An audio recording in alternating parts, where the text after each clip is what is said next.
The broadcast is now starting. All attendees are in listen-only mode. Hello, everyone. Welcome to today's webinar. It's a pleasure to have you join us today. Today, what we want to discuss is how to accelerate your sales cycle by 50% or more through your website.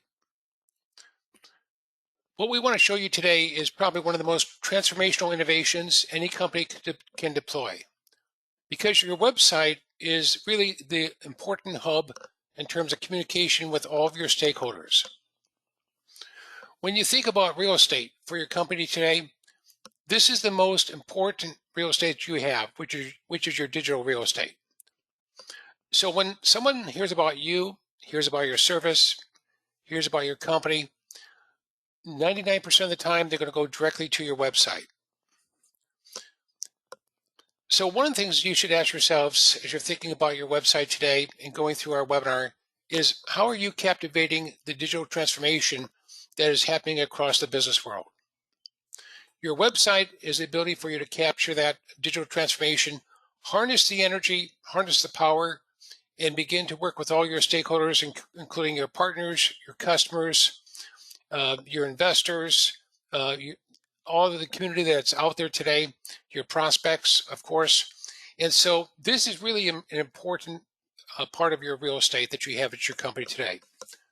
So as we do with each of our webinars each month, we're going to bring you tremendous value in terms of revenue growth innovations, new ideas that you can harness today and apply at your company. So please go ahead, make sure we keep this interactive. Post the questions that you have throughout today's webinar. We'll make sure that we address them in our Q&A section. Today's webinar also is recorded, so if you want a copy, you want to view this later on or share this with colleagues, please go ahead and do that. And again, we want you to come away from today's webinar fully excited, energized, and leaving with a set of best practices that you can apply to your business today. Okay, so let's continue. A number of years ago, I was Chief Executive Officer, and Craig Rebbing was the Chief Marketing Officer at a fast-growing company called Intact, software as a service company focused on financial applications.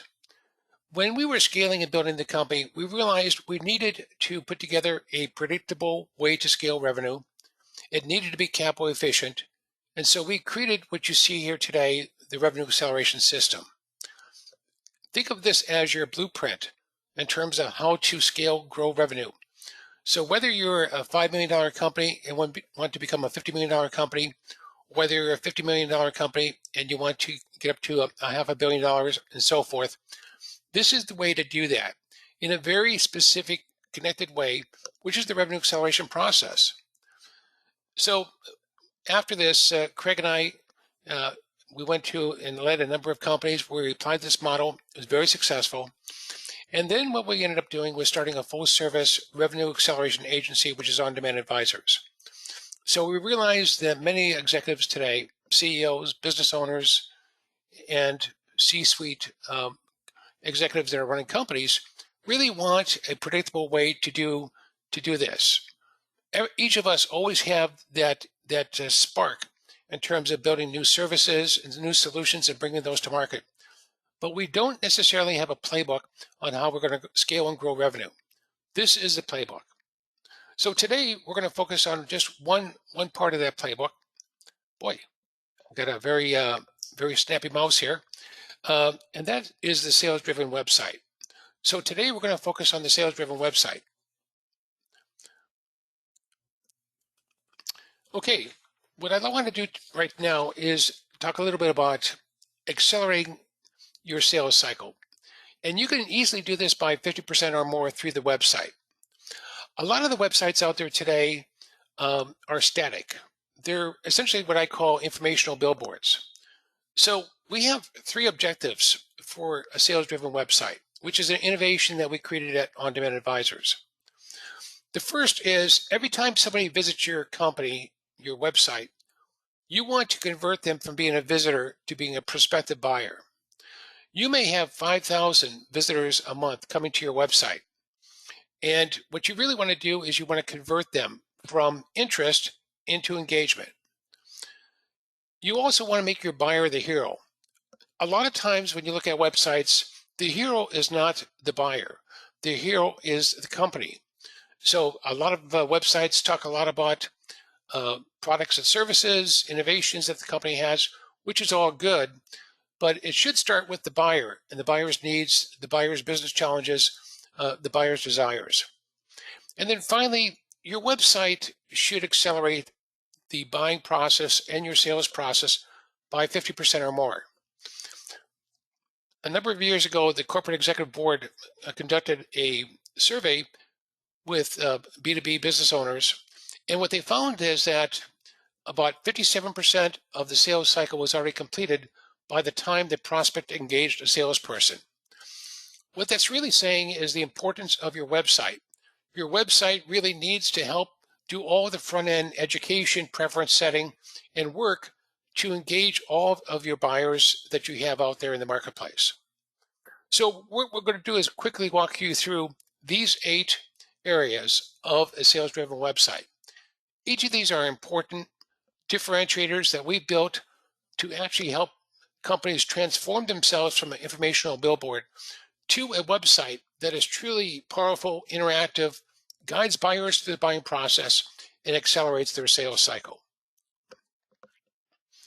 So the 3 purposes are convert visitors into buying prospects. That's the first thing that we have. The second one, which is more actually interesting, is making your buyer the hero.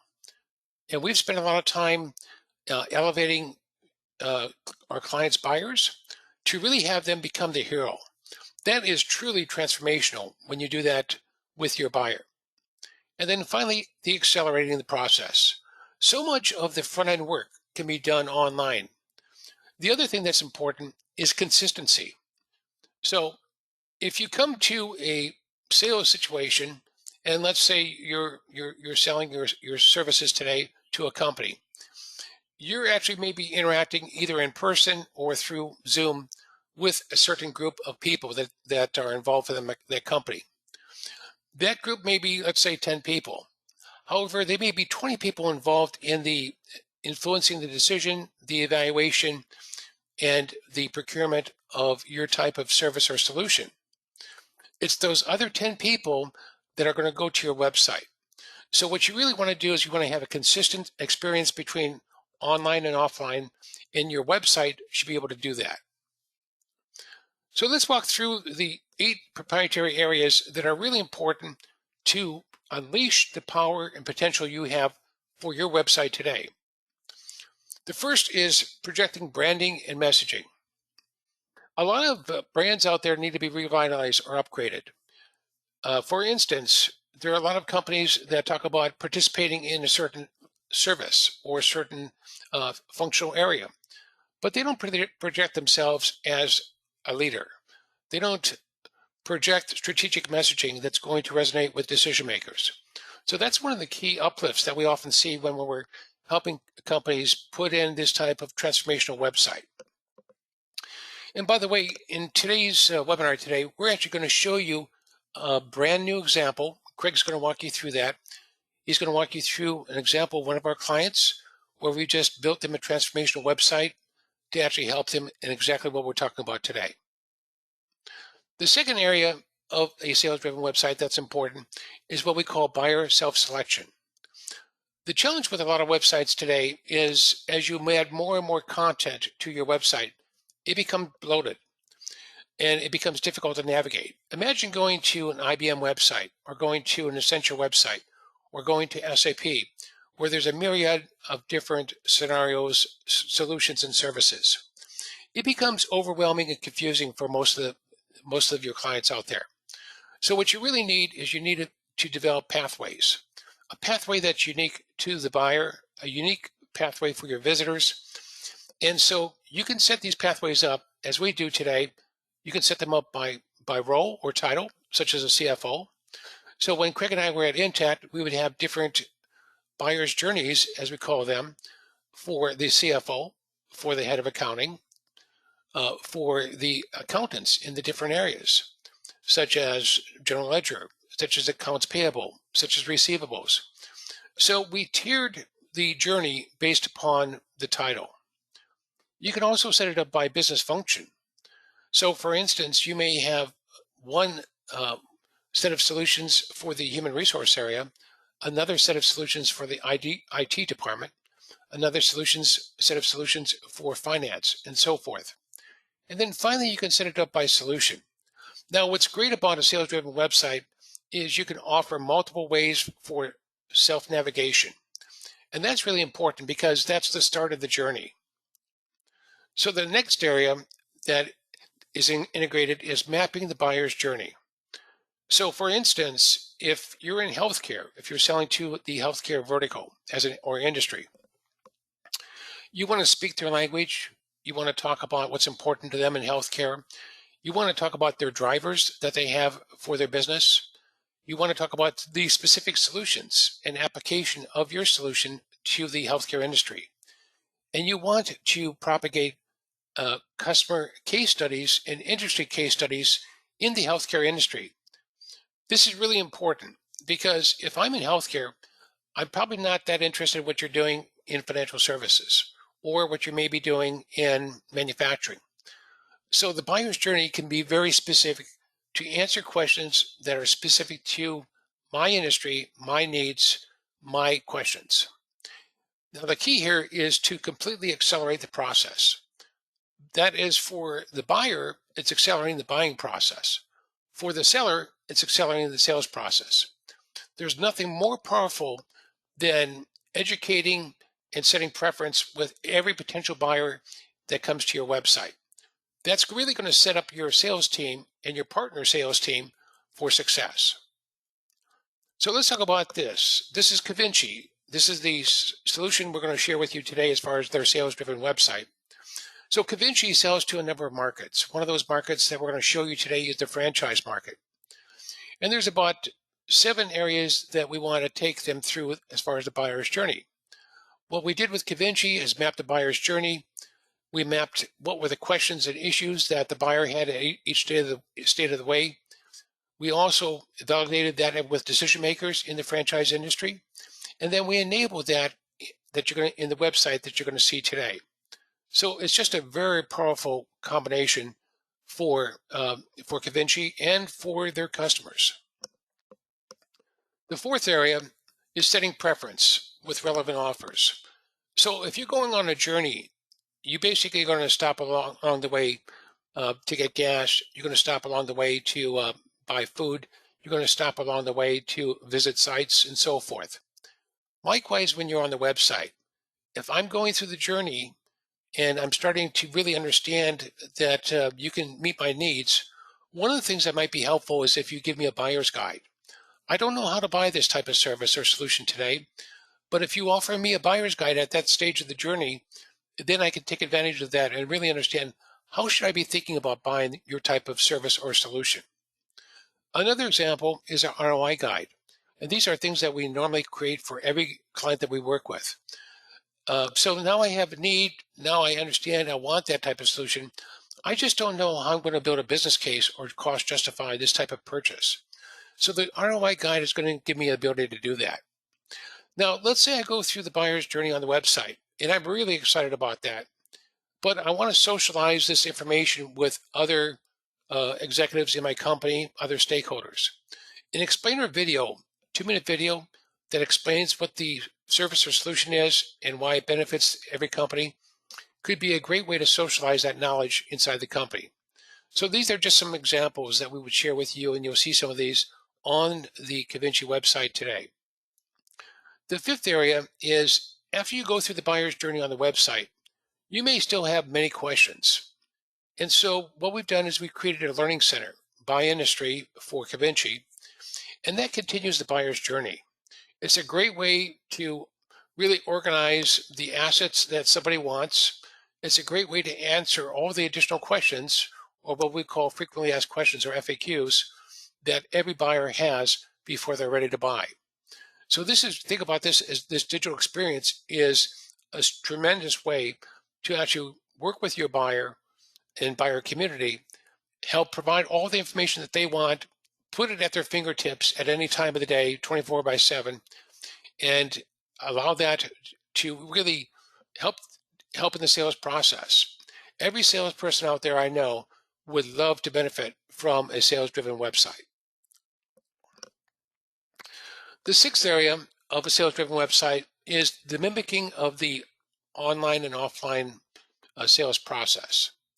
So if you think about it, as we move to a subscription economy for many services and solutions out there today with a smaller annual contract value, and people are looking at more and more doing business online through video conferencing like Zoom and GoToMeeting and others. What you're finding is that you want to match the experience, the in-person experience with the offline experience. So like we talked about earlier, it's not unusual that you've got to influence and sell many people at a company, and they're going to come to the website and they're hoping to get the same information from you that they normally would if they're walking through a sales presentation. Now, this one is interesting and sometimes controversial. Often we hear from clients that their solution is too complicated to sell online. And that may be true. But not everything that you do needs to be sold in person. So, for instance, you may have a solution out there today, like we had at Intech, which is a financial management solution. It's essentially offering a heart transplant to the CFO in terms of how you're going to run their accounting and financial management operations. However, we would always come up with new services for enablement, new services for training, new services to actually help them work with different stakeholders in the financial community. We would call these extensions, services, and then we came up with new software. So for instance, we would come up with executive dashboards, or we'd come up with other types of solutions that could be added into that financial suite. What we didn't want to do is we didn't want to have a high cost of sales for those small cost items. So we wanted to enable our sales-driven website to actually enable purchasing, the whole evaluation to purchase process right on the website today. So this should be an example. So as an example, another one of our clients is a company called Technical Toolboxes, a great company out of Houston, Texas. And they also provide engineering performance management solutions. What we found with them is that they wanted to offer some of their training and education solutions right online. So we gave them a sales-driven website, but we also enabled their training and industry training, product training, solution training to be actually purchased right online. So think about that. You can have a hybrid situation. The final thing is this of a sales-driven website. Often we're going to be putting in a marketing automation system so that as your visitors are coming to the website, going through the buyer's journey, you can actually see what they're doing. You can score and grade everything that they're doing on your website. You can understand their buyer behavior, and that gives you tremendous insight when your sales team then wants to engage for follow-up with visitors to the website. So as we just went through this process, we just quickly went through 8 areas that are really proprietary and differentiating for a sales-driven website. And each of them combined together build a powerful combination in terms of how you engage with your audiences. So right now, what Craig's going to do is he's going to walk you through the DaVinci sales-driven website and give you a taste for what this looks like. Craig? Absolutely. Thank you very much, Bob. So let me go ahead and project my screen.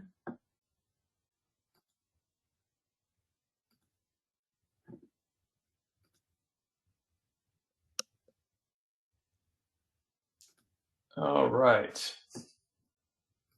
You should be seeing my screen right now. This is the live website. So let me set the stage for this. Now, Bob's talked quite a bit about the major parts of a buyer-driven website, but it isn't just navigation. So I want to set this up and talk about some major areas, because as we talk about it, I want you to imagine this isn't just one linear flow. This is effectively an octopus with 100 arms, and we're going to go through that. But the first part I want to talk about is projecting brand and the strategic messaging that you're trying to convey to your audience. Now, brand is an elusive thing for many people. Now, I've spent my entire career in marketing. First half of it I spent as an art director and creative director at a number of firms doing branding for Microsoft, Levi Strauss, Nike. And when you think of some of these companies, like Apple as an example, you immediately have a picture of what Apple brings to the table with respect to quality and with respect to innovation. When you think about Nike, another image comes to your mind, but it isn't just the visual images that is part of brand. It's also about the message and the differentiation that we present to the marketplace as to what makes us unique to the competitors. And that is absolutely vital. So part of the equation, and a very vital part, is establishing a solid brand that's going to separate you from everyone else to present your value in a unique way so that you can better compete and ultimately outsell everyone else. So in the case of Cavinci, and I'll just talk about this a little bit, they had a very antiquated brand. Our goal was to take their brand and move it forward and to elevate it to the point where it stood alongside Intuit, who is one of their major partners. So when somebody is at Intuit and looking at QuickBooks, they don't go to Cavinci, they see a company of the same stature. That was our goal, and we achieved that goal. So as we think about this 100-tentacle octopus, as I mentioned, that's really at the very top. As we go, the next part is the self-selection. Now, Cavinci, even though they sell to multiple market segments, in four in particular, it was very unclear from their previous website where they were actually selling to. In fact, they had multiple subdomains for those specific markets. And it created quite a bit of confusion for where somebody should opt in. What's the message for those audiences? So part of that next piece, when we talk about the buyer self-selection, and I'll go ahead and show you how we organize this, is the buyer self-selection. As you see me hovering over this in the mega menu, there are four main markets. So when somebody comes here, it's very clear. Am I a franchise? Am I a multi-entity organization? Am I a diocese? Am I have an accounting firm? I can quickly opt in for those specific areas. Now, there are different ways of doing self-selection. It could be based along product. It could be based along other factors. But going along, say, market segments is a very popular one. It could be based on user role, for instance. So, but making your self-selection very clear at the onset is absolutely critical for that personalization, which enhances engagement and those conversions, which are so vital to the lifeblood of an organization. So let's talk about the next piece. So we have the concept of the self-selection, but now we have the whole idea of the buyer's journey. Bob was very eloquently discussing it earlier. So when we think about the buyer's journey, I want to set the stage. So when people are investigating and just educating themselves on, say, a solution or a service, they're going to be asking the same questions. What do you do? Who are you? What do you do? Here are my challenges. How do you solve those challenges? What would be some ROI that I'd receive? So there is a natural progression in that narrative that occurs when people are investigating. Now, what you'll find is that your salespeople will answer the same questions over and over and over again as part of that education. And some people will come into the equation more educated than others. And they'll come in and say, I already understand what you do. I'm ready to talk about ROI or what you do offer financially, the financial return on this solution.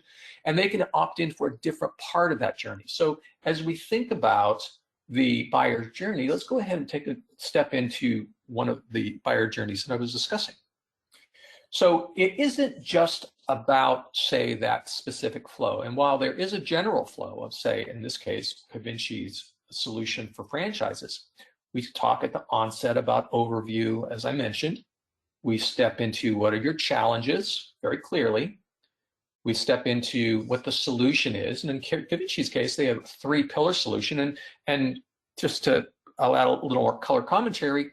We built everything for them. We built the concepts of their 3 pillars. We built the visuals for their 3 pillars. We built the videos that help explain the 3 pillars. So everything that helps differentiate that brand, as I was mentioning earlier, was created by On-Demand Advisors to help with that differentiation and also to very clearly articulate what the value is in the marketplace. So it isn't just about also going through that flow. At any one point in that journey, as I'm projecting it, there are CTAs. And in this case, we have our 3-pillar video. We have our download the 3-pillar infographic. As we scroll down in our buyer's journey and we go beyond the solution, we go down to, say, the partnership with Covinci and QuickBooks, and we have a video that they can click onto. So as we think about each piece of this critical buyer's journey that we're taking somebody on, that there are CTAs as an off-ramp for them to learn more. And we go down to the next stage in the buyer's journey, as an example, is onboarding. And within the construct of the onboarding, we have 2 different off-ramps. One is a quick start guide, and one is an onboarding guide. So as people go through that and say, hey, you know, I need to learn more about the onboarding. I'm beginning to believe this is the right solution for me. Let's go a little deeper on that. So they can look at that guide, they can download it, they can pass it along within their organization. And further down in the buyer's journey, we look at what customers are saying. So that validation point. And then, of course, even at the end of our buyer's journey, we present the ROI and the pricing. And again, we have a downloading of an ROI guide that we constructed for them. We have the FAQ guide, which goes into far deeper answers that could otherwise not be exposed on the website. And then ultimately, we have a myriad of next steps that I'm projecting here. So ultimately, after they go through the buyer's journey, there are definitely going to be questions. And some situations are, they want to contact a salesperson right now. Everything's been answered eloquently and clearly. And that's ultimately what you want from a buyer-driven website, is you want as many of the basic and rote questions answered upfront as much as possible to take that time off of the sales individual's desk so that they're not answering those basic questions. So as we think about some of these CTAs at the bottom, so we've got schedule a demo, start a free trial, register for a thought leadership webinar, and then ultimately there is a learning center. So I'm going to take a little bit of time and go into the learning center after, you know, I've basically taken you through the entire buyer's journey. And so in this case, somebody could come to the end and say, you know, this was really good information. I really understand it, but I want to go a little deeper. So let's go ahead and step into our learning center. So this is a situation where now the franchise learning center, and that is one of their markets, we have a huge assortment of different knowledge articles, whether they're ebooks on evaluating the solution or selecting on profitability, different ebooks and guides that help explain the value of the solution. Then we get to a section for success stories and of seeing how other people have used it and derived value. We go into a whole section for recorded webinars and thought leadership webinars. You can sign up for product-based webinars if you want to go into the product itself. And then there are the infographics that we built and the videos that help visually explain and articulate the value of Covinci to the franchise. And of course, each vertical, in this case, would have its own learning center that people can do a deep dive on. So let's talk about the next piece, which is about the concept of provisioning. Now, many people still in 2025 think that the concept of buying something online is good. They do it all the time. Buy it on Amazon, buy computers on Apple or Microsoft and get shipped. But some people will still say, well, I can't sell my service or solution online. And I would challenge that in probably every single case. And if we think about, say, even software, we think about, you know, what types of software could be bought online. And we think about, say, Salesforce. Salesforce is selling enterprise software, and all but the Fortune 500 companies are buying that solution online and configuring it without ever even talking to a salesperson. But even if you're not ready to sell your solution online yet, there are other things that could potentially be exposed on your website for that type of sales engagement and provisioning. And we think about training or any type of other educational tracks that we want to offer. So those things can be offered. And we did this with technical toolboxes where we had an entire section of the website that was focused just on selling the training courses. And it became a very lucrative part of their business in selling that solution. And that ultimately was sold to people buying it for the first time, the solution, but also for the returning customers to go back and purchase new learning courses. So I would say to take into consideration all the different ways that you can sell, all the different ways you can sell your product or services, and think about creative ways of doing that on your website, because it can be done. The next piece I want to talk about is the back end, and this gets into the marketing automation, the CRM, and what is happening behind the scenes. So as you saw the self-selection, the buyer's journey, all the different CTAs, the learning center, all these parts with these multi-tentacle elements to them, everything on the back end is attached to, in their case, Salesforce Pardot as their marketing automation and CRM. So everything's being recorded, and in 2025, you should be having a marketing automation and CRM system that's fully robust and tied into every action you have on the website. So anything is recorded, it's scored, it's graded, it's selected. Individuals who select certain CTAs maybe put in a higher nurturing track than others who select different types of CTAs. So all of this can be done in a very automated fashion. So again, when we think about what's its purpose, the purpose is to accelerate that sales cycle, get the most sales-ready leads over to the sales department, and get the ones that are not quite ready yet over into a nurturing track in marketing. So as we think about, and I'm showing you an overview right now of, say, DaVinci, and this is just a very cursory review, and here's an example of, say, their partnership page with Intuit. You maybe say, all right, well, that all makes sense. Where do I start? All right, so from a process standpoint and a transformational standpoint, what we do is we sit down with you and we talk about your brand and what your aspiration is for your brand and what you want your customers to aspire to. Then we talk about the messaging and the architecture, and we map out the buyer journeys. We talk about the CTAs that will be associated with those buyer journeys along every step of the way. And then we develop and we deliver the entire package and deploy it live on your servers. And there are other parts that are optional. As I mentioned earlier, whether you're tying in your marketing automation is optional, whether you're tying in some type of provisioning for purchase on anything is optional. How many and what types of CTAs are definitely optional. But so there are elements of this that can be started in a very small way and then ultimately scaled up depending on what your needs are and how you're going to market. Bob, anything you want me to, while I'm projecting, anything you'd like me to expose on the demo, or hand it back to you? No, I think that's great. That's great coverage on the DaVinci sales-driven website, Craig.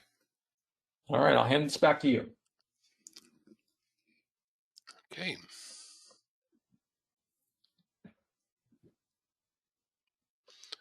So thanks for doing such a great job. That's absolutely fantastic.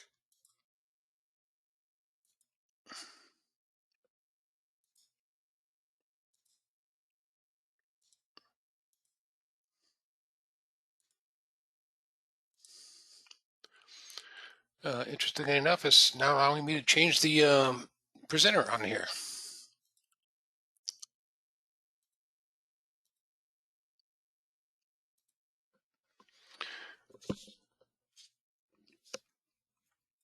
You are projecting your screen. Okay, good. Thank you. All right, so why don't we do this at this time? Let's open this up for Q&A for everybody that's on our webinar today, and let's answer some questions. Craig and I would be happy to address your questions. It's just such an important area for every company. It's really the heart if you think in terms of communications for your company. So let's go ahead and open it up for questions, and let's go ahead and start. This one's from Sarah. She says, this is fantastic. So thanks, Sarah. Thanks for the feedback on that. Here's another question. How do I cost justify this type of website? It's a great question, because when you think about cost justification, first of all, every company today is going to be continue to evolve, elevate, and transform their websites. The question a lot of times that we look at is for what purpose? So the way we've seen many executives look at cost justifying the migration to a sales-driven website is thinking about this as automating salespeople. So what you're really looking at a lot of times is there's a sales process that has to be transacted with every potential buyer that you're going through the process with. That can be very timely, very cost effective. If we could digitize that, if we could automate that process on your website, it gives you back all of that time. It may even save the cost of an FTE, a full-time equivalent, that you don't have to invest in. So that's a great way to start thinking about how do you cost justify the transformation to a sales-driven website. Here's another question. How do I understand what my buyer needs or wants? Again, that's a great question too, because when you're putting together messaging, you're putting together buyer flows, you're mapping the buying process, a lot of times we can do a good job thinking through that ourselves, and you can too. But what we also do is help you validate that. So one of the ways we do that is through the use of surveys. So often what we're going to do, for instance, like we did with Cavinci, we actually conducted a very thorough marketing survey for buyer intelligence with the franchise community. So we engaged many business leaders in the franchise space to really help us understand what are the challenges that they have, what were the solutions that Cavinci offered, and how those would be ranked or rated, and then what offers that they were looking for. It gave us essentially the fabric that we can show on the website that was important to decision makers, so that we know the messaging, the positioning is spot on. So good question. Thank you very much for that. Who does the work to create a sales-driven website? Well, that would be us. So one of the things that Craig has built over the number of years as we've been building our company and serving many B2B clients of all sizes is building the team to actually deliver the exceptional work product, the exceptional offerings that you need to operate your business. But we also have an eye for innovation, as you can tell, with a sales-driven website in terms of figuring out where do we go from here so that this is truly differentiated versus every other type of website you're going to see in the marketplace today. Let's see. Here's one more question. Our solution is too complicated to sell online. Does this still work? The answer is yes. As you can see with Cavinci, they are not trying to today complete the sales process online, whether it's be to the franchise industry, the diocese, multi-entity, which is the horizontal, or to accounting firms. So what they're trying to do and succeeding is all the front end engagement that needs to happen in the sales process, to do that online, to do that digitally. This allows them to significantly reduce their cost of sales, but it also allows them to speed up the sales process and the evaluation process that needs to happen with all these different communities. So thanks for those questions. Let's see. Let's just check to see if there's any more questions here. And Sarah, thank you for your question. That's fantastic. And one last question or statement that we would talk about in this area, and that is, many of you have really excellent information today on your website or in your calls to action, what Craig was talking about as far as CTAs. What we want to do is be able to repurpose them along with the buyer's journey and really take that great content that you've developed over time and repurpose that in a new venue. A lot of times there's tremendous information available from the marketing area at every company that we work with. The question is, how do you serve that up and elevate that and make it useful for a long life, a long tail, if you will, with your target audiences that you have today? And we can do that today with a sales-driven website. So great questions. Thank you for everybody for participating in those. Just a couple things we'd like to cover about on-demand advisors. First of all, we would love to work with each of you to help you build your revenue acceleration strategy. And as Craig said earlier, it really starts with strategy. Whether you're trying to build tremendous volume of leads for your sales team, whether you're building a sales-driven website to actually take your buyer through the buying process, as we've just shown you today, whether you're trying to look at how to capture another 25 to 30% growth from your customers in terms of revenue, or how you're trying to think about putting together a strategic proactive partner program so that you can leverage third-party partners in your ecosystem. All these are really great drivers that we help address today across many companies. And as we said earlier, when we began today's webinar, we have created and implemented this revenue acceleration system. Think about revenue as a vital process within your company that needs to be orchestrated across many different points. And so that's essentially what we're helping you do, is look at that connected revenue acceleration process, put that together, and then to scale that. And then finally, one of the things that is important from our perspective is, since Craig and I and our team have worked with literally hundreds of B2B companies, you get a chance to leverage that serial experience that we have as you move forward. Now, from today's webinar, I'd like to offer 3 different potential next steps, and we'll be following up with you with a personal email with this recording from today's webinar. But let's sit down and maybe talk about what your revenue acceleration strategy is at your firm today.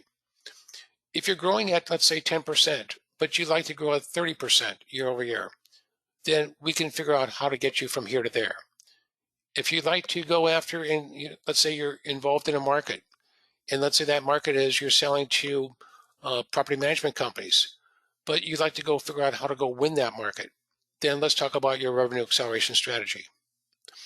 Another thing that we help many executives and management teams do is to create their revenue acceleration playbook. That playbook, think about that as your blueprint on how you're going to scale and grow revenue over the next several years. So it's not unusual, like at Convinci, where we're actually helping them grow revenue at 33% year over year, and do that on a consistent basis because of the engines that we've helped them put in the company.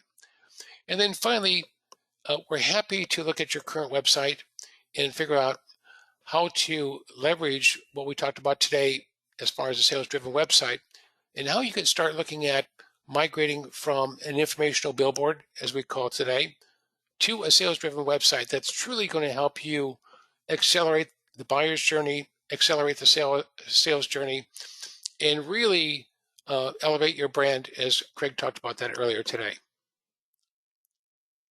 Okay, so those are some great next steps. We'll be following up with each of you. Here's Craig's information. Here's my information. We're the managing partners. We've got a whole team that we've built out of extraordinary professionals.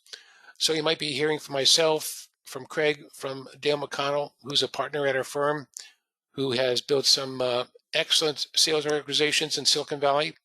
And then we have a whole team that we have in 4 different areas, both in marketing, enablement, in sales enablement, in working on partners and strategic relationships, as well as on strategy. So one of the things that we figured out some time ago is we often don't know, when we engage with an executive, with a company, what you need to have available to you. But we do know that if you have a need, if you have a playbook, you need to execute that. You need to put it in action, in motion, and you need to get the results you're looking for. So that's why we are all-encompassing in terms of providing you with those services, strategy, and execution. So thanks for joining us for today's webinar on the Sales-Driven website. And we look forward to working with each of you, contributing to your success in 2025 and beyond. So on behalf of Craig, myself, and the entire On Demand Advisors team, thank you for joining us today.